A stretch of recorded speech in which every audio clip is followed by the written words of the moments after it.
പാചകവാതക ക്ഷാമത്തിനിടയിലും പതിനായിരങ്ങൾക്ക് ഊട്ടൊരുക്കി പാവറട്ടി തീർത്ഥകേന്ദ്രം. വിശുദ്ധ യൗസേ പിതാവിന്റെ മരണത്തിരുനാളിനോടനുബന്ധിച്ചു നടന്ന ഊട്ടുതിരുനാളിന്റെ ഭാഗമായാണ് ഭാരവാഹികളും വിശ്വാസികളും ചേർന്ന് നേർച്ച ഭക്ഷണം തയ്യാറാക്കിയത്.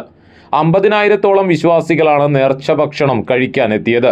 പാചക സൗകര്യങ്ങളിലെ പരിമിതികൾ മറികടന്ന് 10ഓളം വിഭവങ്ങൾ ഉൾക്കൊള്ളുന്ന രുചികരമായ ഭക്ഷണം ഒരുക്കിയതായി കൺവീനർ സേവ്യർ അറക്കൽ അറിയിച്ചു. സാമ്പാർ, അച്ചാർ, പുളിയിഞ്ചി, പപ്പടം, പായസം, പഴം, ഉപ്പേരി, ശർക്കര വരട്ടി എന്നിവ ഉൾപ്പെടുന്ന വിഭവ സമൃദ്ധമായ സദ്യയാണ് ഒരുക്കിയത്. സമൂഹമഠത്തിൽ വിജയന്റെ നേതൃത്വത്തിൽ ഏകദേശം 75ഓളം പേരുടെ പരിശ്രമ ഫലമായാണ് ഇത്രയും വലിയ രീതിയിൽ നേർച്ച വിതരണം വിജയകരമായി നടത്താനായതെന്നും സംഘാടകർ പറഞ്ഞു. കേന്ദ്രമന്ത്രി സുരേഷ് ഗോപി, NDA സ്ഥാനാർത്ഥി KK അനീഷ് കുമാർ, LDF സ്ഥാനാർത്ഥി C രവീന്ദ്രനാഥ്, UDF സ്ഥാനാർത്ഥി TN പ്രതാപൻ എന്നിവർ ഉൾപ്പെടെ നിരവധി വിശിഷ്ടാതിഥികൾ പരിപാടിയിൽ പങ്കെടുത്തു. പാവറട്ടി തീർത്ഥകേന്ദ്രത്തിലെ ആവശ്യങ്ങൾക്ക് പാചകവാതകം എത്തിക്കുന്നതിന് ആവശ്യമായ സഹായം നൽകാമെന്ന് കേന്ദ്രമന്ത്രി സുരേഷ് ഗോപി വാഗ്ദാനം നൽകിയിട്ടുണ്ട്.